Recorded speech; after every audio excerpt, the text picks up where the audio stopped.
Hey boys and girls, welcome back to the Firefighters Podcast. Today we're following up with the Cheshire Firefighter Challenge team. Yo! Hey mate! Yo! Hello. Hello. Who have we got with us today? Ryan's in the house. Just me and Ryan, I'm afraid. James is working and he's not going to be able to drop on. He just let set us a message. He's pregnant, bless him, I think. It's about time that we set it off. Let's have a quick catch up with our partners of the podcast. First up is a massive shout out to our partner, William Wood Watches. Chances are you already know who William Wood Watches is, but if you haven't, you'll have seen them in GQ, The Times, Esquire, Forbes, The Telegraph, BBC, The Financial Times, Men's Health, upcycling firefighting equipment and utilising in every single component that makes up the beautiful watches. They've won the Esquire Self-Made Entrepreneur of the Year. They were chosen by GQ Men's Health as the best men's watches to buy in 2020 and 2021. And they've donated over 50,000 to international firefighting charities. Now there's so many ways to go on and find out more about William Wood Watches. Head over to williamwoodwatches.com, check them out on their Instagram, check them out on their Facebook. They've got a private group if you are a member, if you have purchased one of their watches. So jump on over, take a look, whether it's the Triumph, the Valiant, the Bronze, the Chivalrous. And they've even got the Tunnel to Towers 911 watches. Honestly, if you are a fan of the emergency services, if you're looking for that gift for someone, whether it's a new recruit, whether it's retiree, get over to williamwoodwatches.com and take a look. I promise you will not regret it. Our second partner of the podcast for today's episode is the incredible HAIX. HAIX footwear is made in Europe and they are an innovative, high-tech, functional shoe manufacturer, and they meet the highest standards all over the world. They cater for the fire and rescue, the medical, workwear, police, military, forestry, streetwear, from our tactical frontline special forces operators to our firefighters boots on the ground. HAIX are keeping us safe in every single way. As part of their partnership with the podcast, they are giving away a pair of HAIX boots every single month. So after the podcast, be sure to jump over to our social media feeds, have a look for that post, get yourself on there. We have given away 3 pairs so far. We are doing it every single month, so get over there, check it out. There is no funny details to be had, so jump on over, check it out. HAIX UK, a fantastic partner of the podcast. It's been such a monumentally difficult time in the last 18 months in terms of putting events on, in terms of keeping each other together, and for many people in terms of keeping on top of their personal fitness. Despite all of these challenges, we have had such an incredible resurgence of the Cheshire Fire Challenge this year. This year it was a fully virtual event. We've had teams from all over the world competing, and in today's episode I'm following up with 2 of the organisers, Mark and Ryan. We're going to hear who the runners and riders were, what were the challenges, how did it go, and what is in the future for the Cheshire Fire Challenge. This is in its essence a regional style competition which precedes the British Firefighter Challenge. October 8th, that weekend, is going to be the British Firefighter Challenge at Moreton-on-the-Marsh, the Fire Service College here in the UK. You'll be able to see it all over social media. You'll be able to check out that competition as it rolls up. So let's close the loop on the Cheshire Fire Challenge. Let's see how that competition went, and let's look ahead to who's going to be rocking up at the British Firefighter Challenge, kicking ass and taking names. Thanks once again for coming back to the Firefighters Podcast. So without further ado, if you are sitting comfortably, let's all buckle up for safety, and I will see you crazy cats on the other side.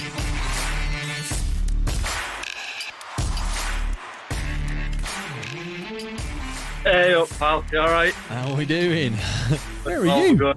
Mate, this is the building site I'm calling home for the foreseeable for the minute. Renovation on the go. Man, I feel for you, brother. That's a hell of a project. Sort of smallish extension and say smallish, medium-sized extension and what is single-story extension, and it kind of turned into this.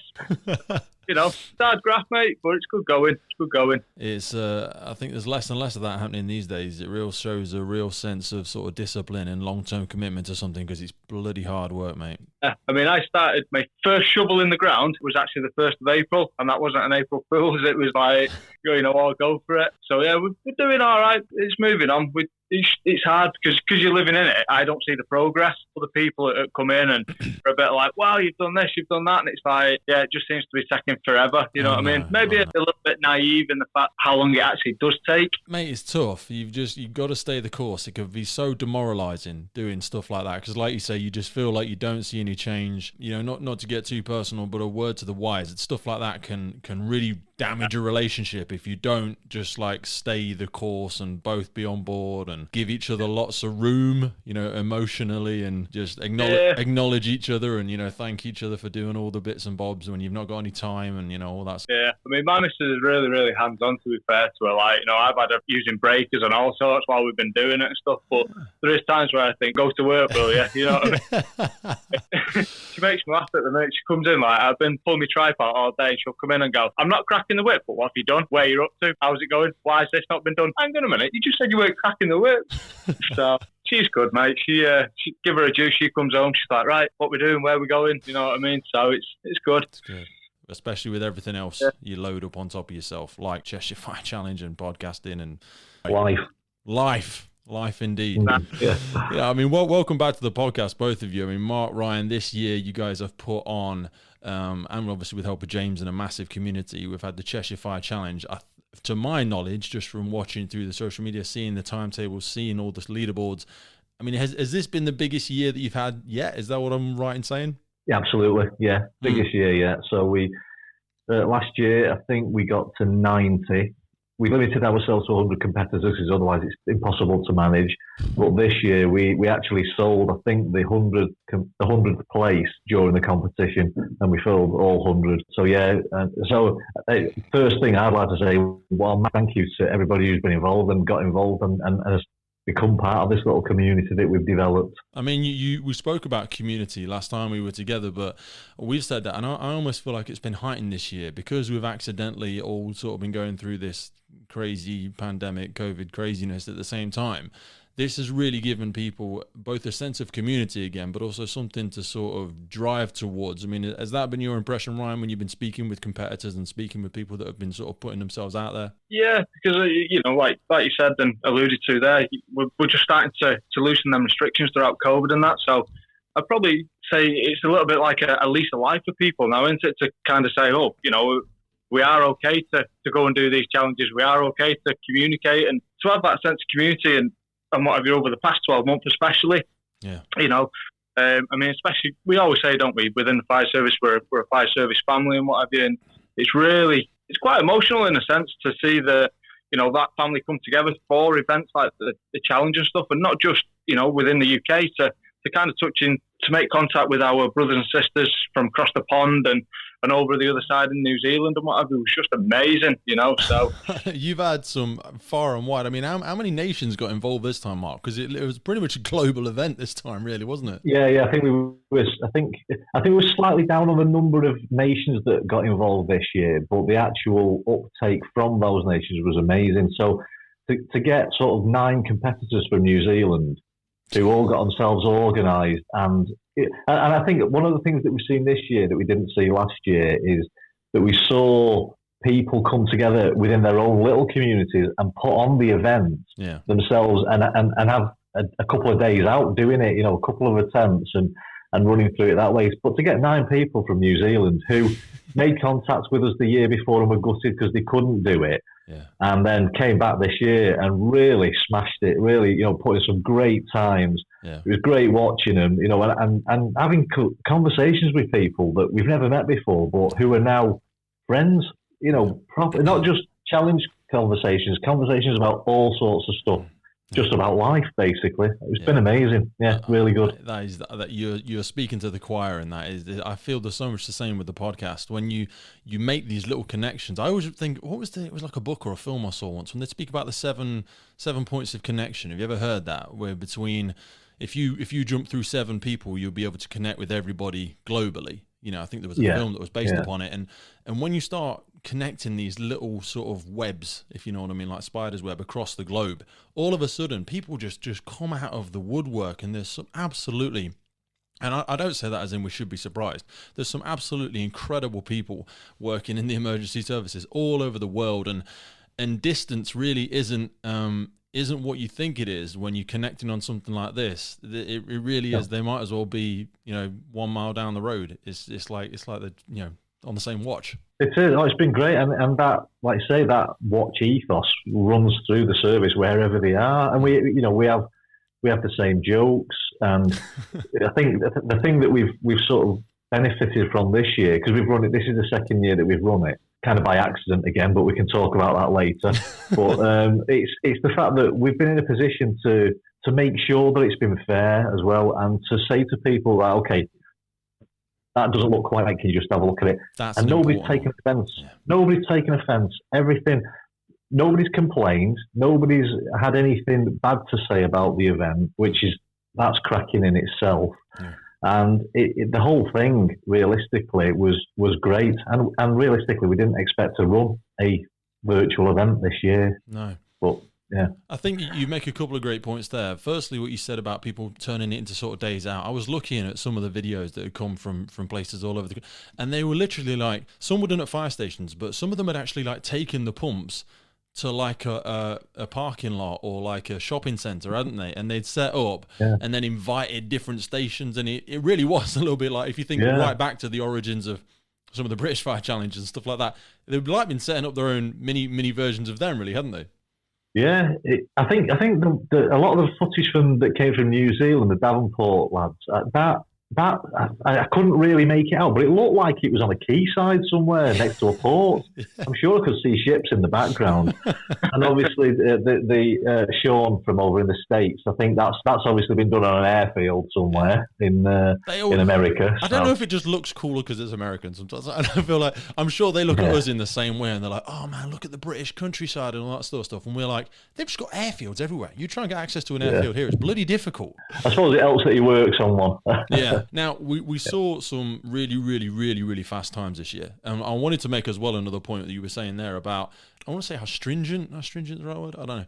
But, you'd really policed it really well, which adds a layer of credibility to it. I think something that can be really disengaging sometimes for people is when they look at stuff and they go, oh, well, that's not really fair and it's not really, no one's really policing it, so what's the point? And it kind of disengages people. But this year you really had got a lot tighter. What were some of the misconceptions, or what were some of the accidental sort of variations you were seeing? Because you're dealing with people, like say, in countries all over the world. Was there any significant or obvious things, Ryan, that people were getting wrong or that they were tripping up in terms, if people are thinking about doing it next year? No, in all fairness, I think last year was a massive learning point for us, in the sense of the way we ran it last year. It was a learning point for us and also competitors and stuff. So we, early on, before we sort of initiated the event, we kind of ironed out all them little creases and things like that. So, and all them little adaptations. So things like with the Germans, obviously they don't have lugs on the hoses like we do.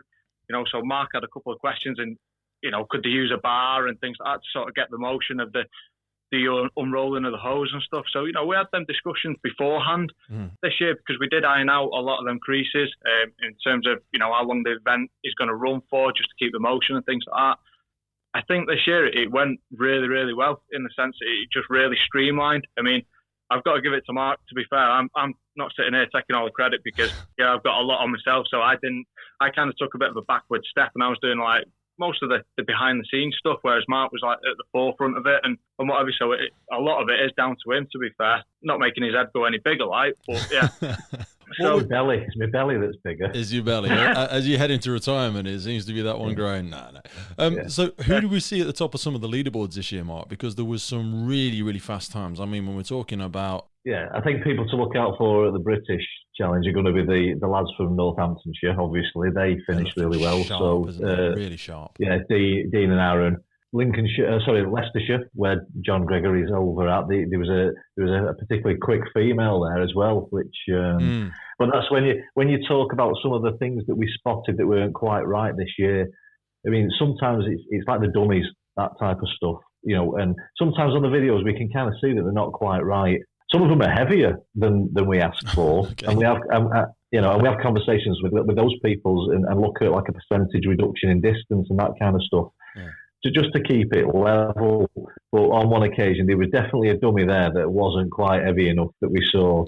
But a conversation with the people involved, and they reran the course and they smashed it. It was great, and it turned out to be the fastest female time, even with the heavier dummy, which is great. And I would say no fallouts, nothing like that. And it's the way you ask people, isn't it? Yeah, absolutely. Can you just check? Can you just weigh?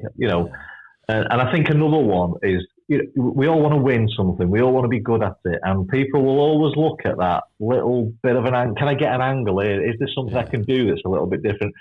So a couple of occasions we went back to people to get them to move where they'd placed the barrels, because they were saving themselves up to 30 metres in running. Wow. Just depending on where they put the barrels in relation to the course. Yeah. So that kind of thing. And it's just keeping your eye on it, basically. And, because we don't want to put anybody off. We want to keep people involved and make it fair for everybody, whether you're going to run it in 2.5 minutes or whether you're going to run it in 12 minutes. it's got to be fair for everybody. I think that's the important factor, isn't it? That everybody that takes part in the event doesn't want to cheat and doesn't want to cut corners and what have you. I mean, I ran it this year. Obviously, me and Mark are retained at Birchwood or on call. So we ran a couple of days there. We did one at our own training centre down in Winsford. And then I've set up the course on with my watch at Lynn Fire Station as well. And funnily enough, I set the course up and what have you. And it was actually my station manager that ran it. And he come out and he was like, "Oh, you sure that distance is right for the dummy and what have you?" And I was like, "Well, yes. I mean, don't get me wrong, I have slightly shorter legs than some people. Yeah, you know, a little bit vertically challenged in that." And sure enough, we measured it out again, and it was actually 2 meters shorter. So obviously, we moved it back, and like kicking himself because he was like, "Oh, you know, I wish I'd have kept my mouth shut now." Like, but that sort of looking at it and just sort of making sure that it is right. You know what I mean? Because at the end of the day, we're all competitive with each other. We all want to get the best time, but it's about making it fair, isn't it? And like you said, those that when we police it, and if we don't make it fair, then we kind of lose that momentum with people. We kind of lose that engagement as well. So, and you never get that back. That's the thing. You really have to hold yourself to that higher standard. So, for people that haven't heard about, perhaps haven't heard you guys on the first episode, what sort of equipment did the people actually need? Because, like you say, some of them, it wasn't a case of needing a big tower or anything like that. What's the complement of kit that they needed? They need a space that's essentially 50 meters in length. Because we do it starts with a 200, because we can't get a tower, we can't get everybody to find a tower. So it's a 200 metre shuttle run, 50 metres, 200 metres, and then 50 metres 4 times. And that was one of the changes we made this year, because last year we had people running the 200 metres in either a straight line or a loop, which made it a lot quicker. And we saw that change the speeds this year, the times, it levelled it up a lot. They'll need access to a hose reel on a drum, or equivalent, like we say, the Germans, they use a length of charge lay flat hose, but of a narrower diameter. I think it's about 40 mil, something like that. Okay. And they use that instead. 2 lengths of 70 mil delivery connected together and flaked for doing the hose run. A length of 70 for running out and rolling up, and 4 25 kilo barrels, basically, drums. For the drum carry, and the 70 kilo dummy. It's 70, yeah. So, but essentially, they're all items that you would have on your station. So the drums, they're foam drums off your appliance, so you should be able to get all of them. I mean, I think the ones that we use are the AdBlue that we use for the machine. Once they're empty, we'll just keep hold of them and we use them that way. Hose you've got on your fire engine, hose reel you've got on your fire engine, and a bit of space. So it's accessible to everybody, realistically. And we open dialogue with people from other countries in relation to, because I think you might have noticed that the New Zealand hose reel seemed a little bit thicker than ours. Yeah, well, yeah, when you were saying 40 mil there, I was looking at that because it did seem, I thought it was bigger than that, to be fair. It looked significantly larger. But obviously they were happy to do with that. That's what they've got. Yeah, and that was fine. They did it, but again, they use, I think they used the Rescue Randy, which is 80 kilos. So we looked at it overall, and I think we dropped. When you look at it as a percentage in weight, I think it saved them. I think we gave them about 4 meters. I think it was on the drag. Okay. So we reduced it by the percentage that they were over on the weight, and we did it that way. No, so as long as you can demonstrate the logic behind it, and I think most people will appreciate that. From your perspective, what were some of the biggest challenges, and did you ever consider not running it this year because it was completely virtual? Yeah, well, like I said, we were looking at doing a physical event, but then with the lockdowns and the pushbacks, and then it looked like we were going to end up clashing with the British Challenge and all that stuff going on. We weren't actually going to do anything. But then we started getting contacted by people who'd run it last year. Are we doing it? Are we doing this? When's it going to be? And it was kind of like, it wasn't like, are you doing it? It was like, when's it going to be? Because we want it. Let's have it. So, and we all had a lot on. So we just said, you know what? Let's go for it. And we just went for it again. And I suppose what's happened realistically, because we have run a physical event, which was going to be sort of the regional, and and that fits in with the dream for British Firefighter Challenge and having those regional competitions. But I suppose we've cut ourselves out a little bit of a niche in the virtual market, in that it's a gap filler before the national event, and the fact that we're getting this little community from all over the world is also brilliant. Yeah. You know, which you wouldn't get with a physical event. So it's just something different. Yeah, and I hear that, and it speaks volumes in the terms of the podcast as well, because there's aspects of people that really want to be involved in some of the incredible things that you guys are doing and that various people are doing, not only in the UK but across the pond, and it's challenging for them to do it. You know, they can't logistically get there, or it's just the dates or the times or whatever. But this is a really great way, I suppose, when we look into future competitions, if you choose to run either a virtual one alongside it or instead of, it gives people that sort of data point of how the rest of the world is performing. They're able to see the other athletes. They're able to get that heads up and get a sneak preview on how everybody's performing. Because, you know, like you said, some of the ones that led out this time, Caitlin and Aaron and all these sort of stuff, they have really set the bar quite high, because I think all of them are heading into British Firefighter Challenge this year as well. Absolutely. Challenge-wise, I think the biggest challenge this year is because we've all got a lot on. Like obviously, Ryan sat in his building site there doing his bits and pieces. You know, we both got 2 roles within the fire service. You know, I'm station manager, so I'm doing that role and the on-call role, plus trying to run the challenge. So, yeah, I think time is the challenge, and we condensed it as well this year. So we ran it over 2 weeks as opposed to a month. So that was hard. And James, bless him, he's not here, but you know, we talk about people who really pulled the weight this year. James, everything that you've seen on social media has been edited by James. Yeah. You know, so we really got to sort of applaud him, really. And he's an on-call firefighter at our on-call station, and he's got a job as well and a young family, and you know, and he's literally been a superstar through all this. And he's made, and this is the thing about the virtual challenge, he's made everybody look great, because everybody gets, you know, up to a minute of footage, and it's the best bits. Yeah. It's the dragging the hose, looking good, running, you know, and whether you did it in 2 minutes or whether you did it in 12, when it's on social media, everybody looks like they were really performing. Yeah. And they were, you know, it was their version of 100%, and that's exactly what it's about. It's about people showing up and delivering the best version of themselves. And it also added a great aspect of consistency. You know, it showed how everybody was competing on the same level. And yeah, he's an absolute beast, that guy. He's done a great job. Yeah, he did really well. Sorry, just to put it into perspective in terms of, like, you know, the work that actually goes into running these events. We've done the virtual and stuff like that, but over the course of 2 weeks, you know, that's 200 videos that poor James has had to edit and what have you. So, you know, that's a hell of a lot of videos to make people look good as well. Just to put that into perspective in terms of the work that actually goes into running these events. If anybody's ever had a go at something like that, try taking 12 minutes, 6 minutes, 2 minutes and cutting it down into something that you can share in 59 seconds and get the best parts of it. It can become very, very time consuming very, very fast. But what I wanted to ask is, what does the competition look like moving forward? Because like you said, it's been a massive, massive commitment. I mean, Mark, you're coming up to retirement soon. How's the team going to look like looking forward? And is there any sort of prospects for expanding the team? And you know, there's a lot of people want to get involved in these things to compete, but it's hard sometimes to see people raising their hands to get involved in the organising. Yeah, I mean, I'll be finishing in November, but I won't be taking a step back from this, I don't think, because my plan is to come back. But we can talk about that at a later date.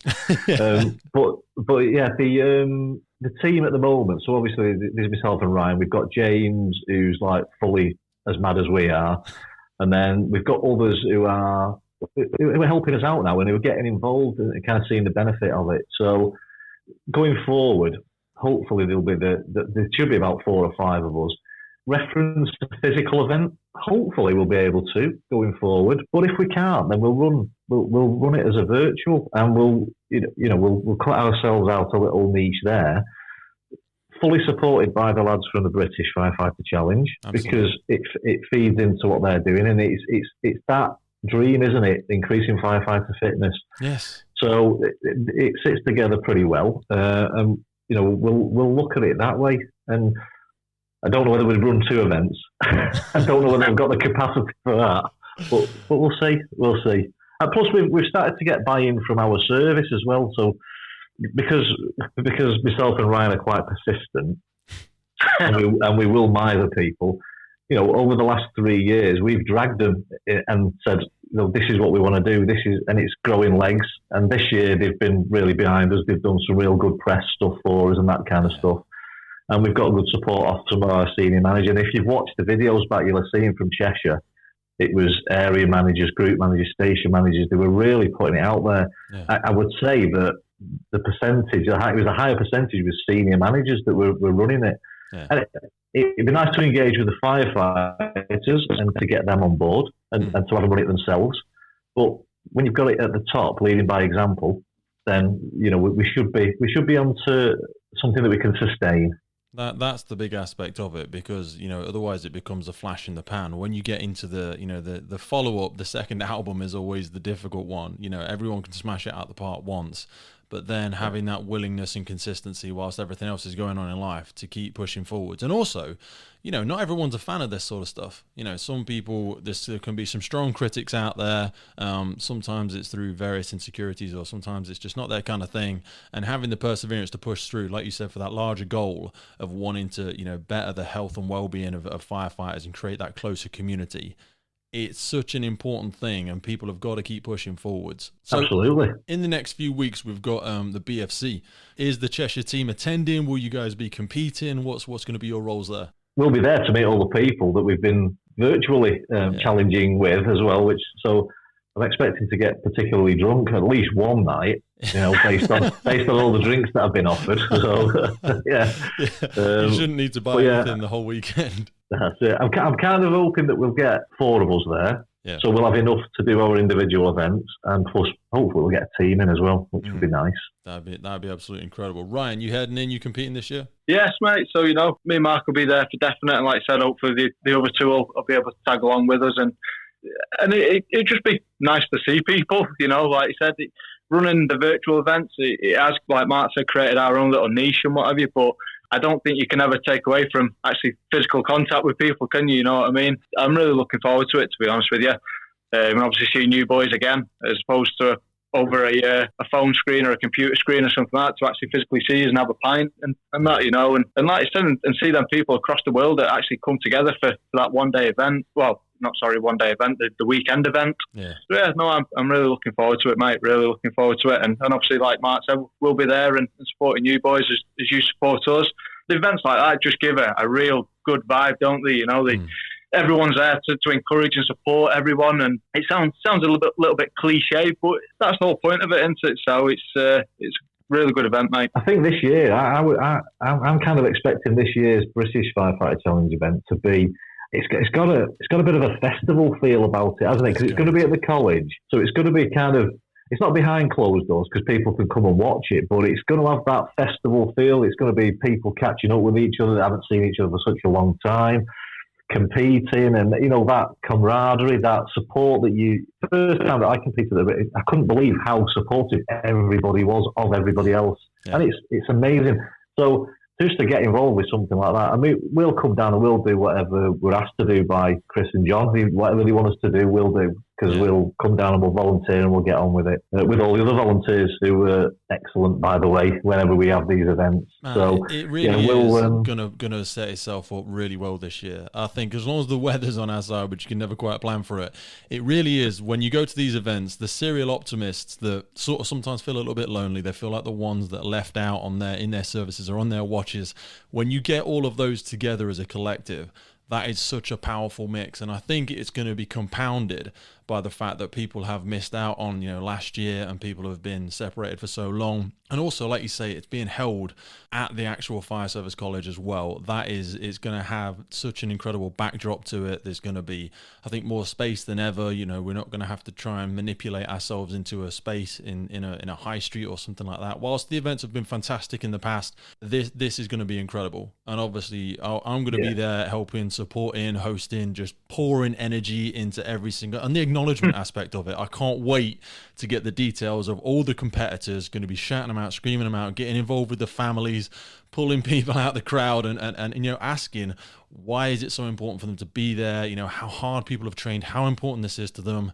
And man, I'm just so excited about it. It's going to be an absolutely incredible event. People have got to tune in. They've got to go and check it out. Yeah, absolutely. Members of the public as well, because I believe that they're opening the gates up so people can come in and it'd be a great day. If you've got any sort of affinity or to the fire service, or you want to see what modern firefighting is all about, get yourself down there and have a watch, because you'd be amazed. You'd be amazed to see how some of these people perform, and and give a bit of confidence that if your house is on fire, this is the kind of level that we're working at nowadays.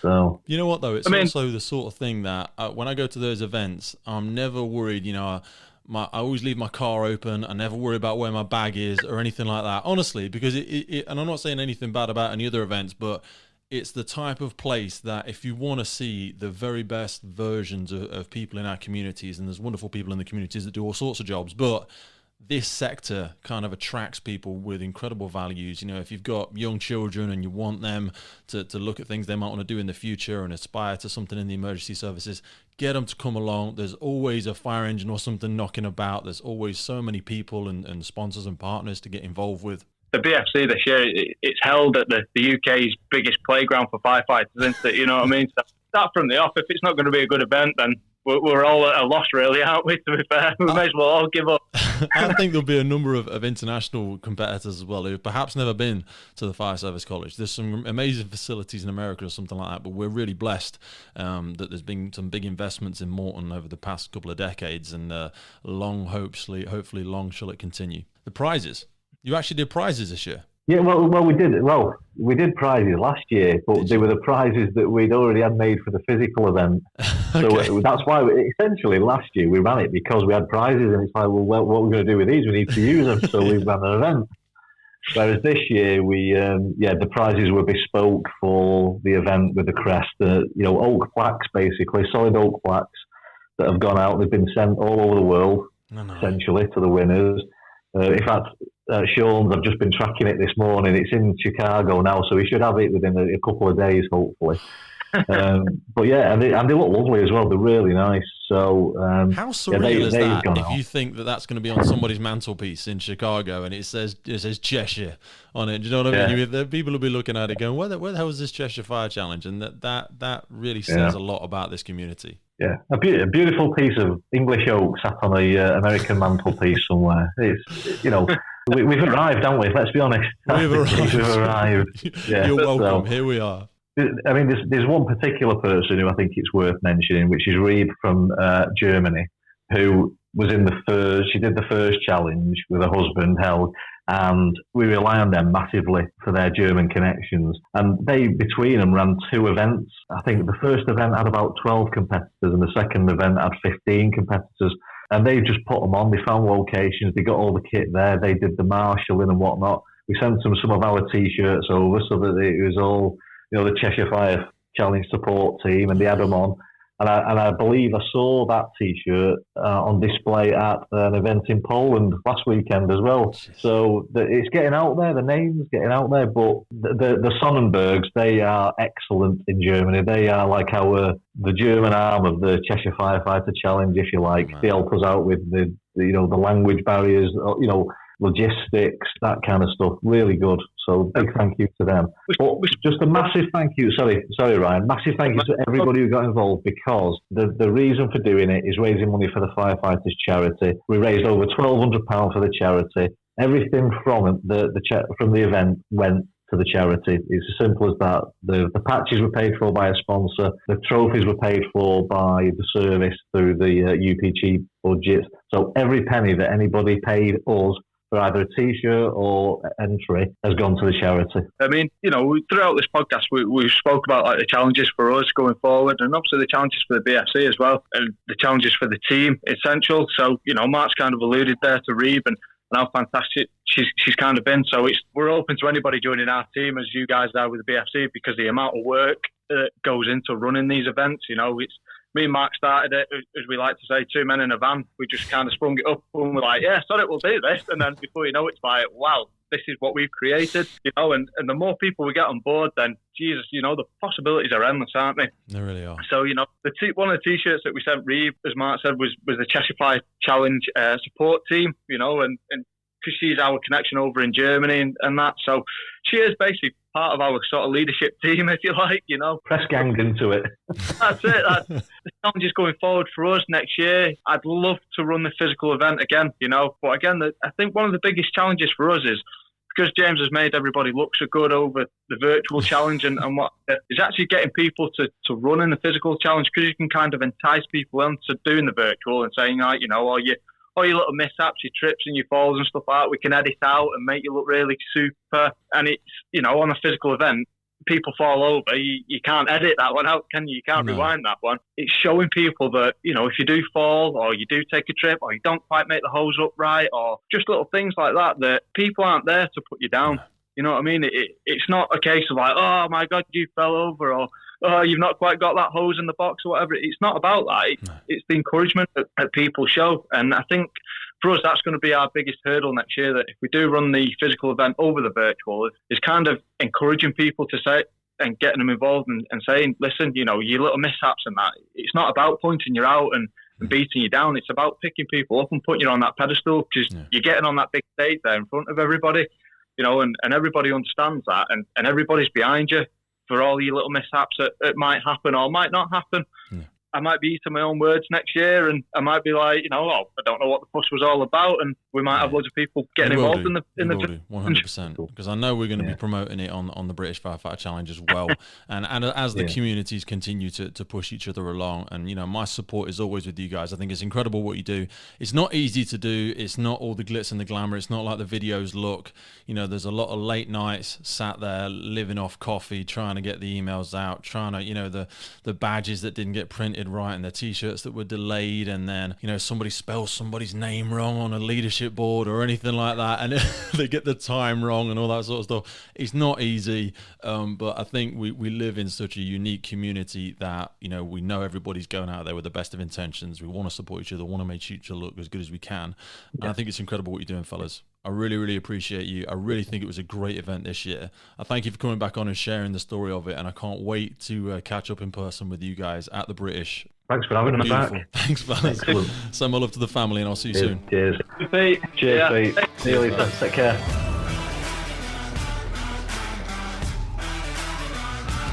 There you have it, boys and girls. That is the wrapping up of Cheshire Fire Challenge 2021. We are handing the torch over to the British Firefighter Challenge boys and girls, who will be showing up, rocking out, kicking ass, taking names Friday the 8th, 9th and 10th of October. At the time of releasing today, the official weather from the official weather people at the weather place is saying we are looking at 17 and 18 degrees, clear skies, no showers. So no excuses. Don't let some of the past weather dampen your spirits as we head into British Firefighter Challenge 2021. This is the long anticipated return. The Cheshire Fire Challenge team are going to be there. I'm going to be there. Athletes are going to be there. The sponsors are going to be there. William Wood Watches is going to be there. Are you going to be there? And if not, you can still do your bit. Like it, share it, post it, tag it. Help us get the word out there. Help acknowledge the great boys and girls of the front line, encouraging and champion firefighter fitness all over the world. It's time for our great British fire service to stand up once again and be recognised and share in this massive international effort. So all that's left to say is thanks once again for coming back to the Firefighters Podcast. Look after yourself, look after each other, support your local emergency services, and I look forward to seeing you again real soon right here on the Firefighters Podcast.